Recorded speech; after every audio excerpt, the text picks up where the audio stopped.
पिताजी, पिताजी क्या हुआ आपको? अरे लगता है कमजोरी से चक्कर आ गए। बेटा तुम जल्दी कहीं से पानी ले आओ।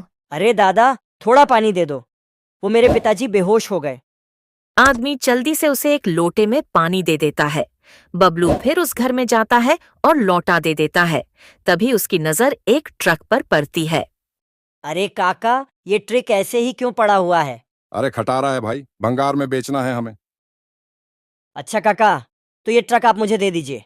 कितने में बेचोगे? बबलू ट्रक को जैसे तैसे चलाकर सूरज और सुमति के पास ले जाता है।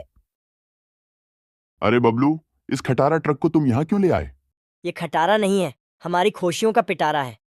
अच्छा, लेकिन तुम इस खटारा ट्रक का करने क्या वाले हो बेटा? पिताजी, आप बस मुझे थोड़ा सा समय दे दो, फिर आपको सब कुछ समझ में आ जाएगा। बबलू उस खटारा ट्रक को सीधा करने में जुट जाता है। बबलू इस पर कलर भी कर देता है और बस 2 दिन में भी वो खटारा ट्रक बिल्कुल नया दिखने लग जाता है। तुमने तो इस ट्रक को बिल्कुल नए जैसा बना दिया, लेकिन तुम करना क्यों चाहते हो? माँ, बड़े बड़े शहरों में इसे फूड ट्रक कहते हैं। इस ट्रक को हम कहीं भी ले जा सकते हैं। इसका मतलब पहले तो सिर्फ फूड डिलीवरी होती थी, लेकिन अब हम होटल डिलीवरी भी कर सकते हैं। वैसे मुझे लगता है कि हमें इस रेस्टोरेंट की पब्लिसिटी करनी चाहिए। क्यों नहीं?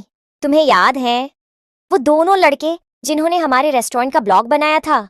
हम भी बिल्कुल उसी तरह हमारे होटल का वीडियो बनाकर सोशल मीडिया पर डालते रहेंगे। मैं अभी पूरे होटल का वीडियो बनाता हूँ। कुछ ही समय में ब्लॉग का बनाया हुआ रेस्टोरेंट बहुत फेमस हो गया। कुछ आदमी नुक्कड़ पर बैठे बातें कर रहे थे।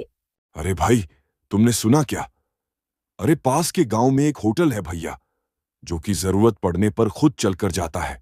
बस हमें एक बार जो है उस होटल को ऑर्डर करना पड़ता है, बस हो गया। अरे पर ऐसा रेस्टोरेंट दिखता कैसा है भाई?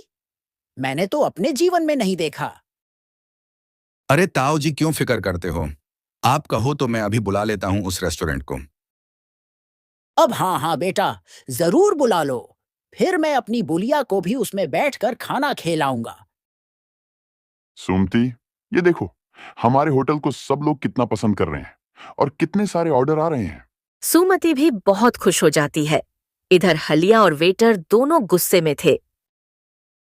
हमने तो इस सूरज का रेस्टोरेंट बंद करवा दिया था, लेकिन अब ये न जाने कहां से उस घूमकल रेस्टोरेंट को ले आया।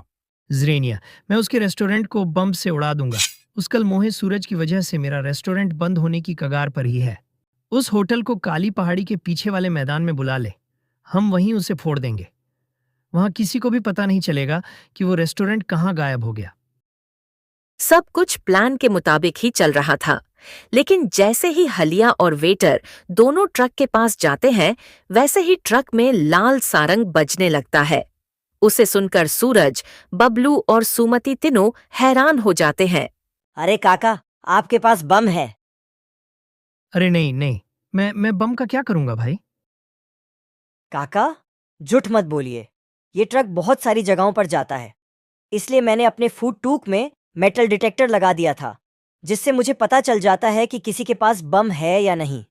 अच्छा, तो तुम ही ने हमारे रेस्टोरेंट और घर को सबत करवाया होगा, और अब इस खुमक्कड़ रेस्टोरेंट को भी उड़ाना चाहते थे। मैं अभी पुलिस को फोन करता हूँ। नहीं नहीं बबलू बेटा, पुलिस को फोन मत लगाओ। लेकिन तुम मेरे छोटे से रेस्टोरेंट को क्यों खत्म करना चाहते हो? वैसे के लिए तुम्हारा कितना बड़ा रेस्टोरेंट है? तुम्हारा रेस्टोरेंट खुलने के बाद तो मेरा रेस्टोरेंट बंद होने की कगार पर आ गया था, इसलिए मैंने तुम्हारे साथ ये सब किया था। मैं रटीलाल को कहकर फिर से तुम्हारा घर और रेस्टोरेंट छुड़वा दूंगा, लेकिन तुम पुलिस को फोन मत लगाओ बेटा। अरे चाचा, वो तो मैं भी करवा सकता हूँ। बबलू पुलिस को फोन लगाकर सारी बातें बता देता है। थोड़ी देर में पुलिस वहां जाकर हलिया और वेटर को पकड़कर जेल में बंद कर देती है और बबलू अपना पुराना रेस्टोरेंट और घर दोनों छुड़वा लेता है। वाह बेटा, मुझे तुम पर गर्व है। तुमने सच में हमारा नाम रोशन कर दिया। आज तुम्हारी वजह से हमें हमारा पुराना घर और रेस्टोरेंट दोनों मिल गई, और ये घुमकल रेस्टोरेंट भी। माँ, पिताजी, वैसे मुझे फिर से जाना होगा। मैं थोड़ी ही दिन की छुट्टियों में आया था। बबलू वहां से चला जाता है। सूरज और सुमति कुछ नौकरों को भी रख लेते हैं और फूड ट्रक के साथ साथ पुराने रेस्टोरेंट को भी चलाते हैं।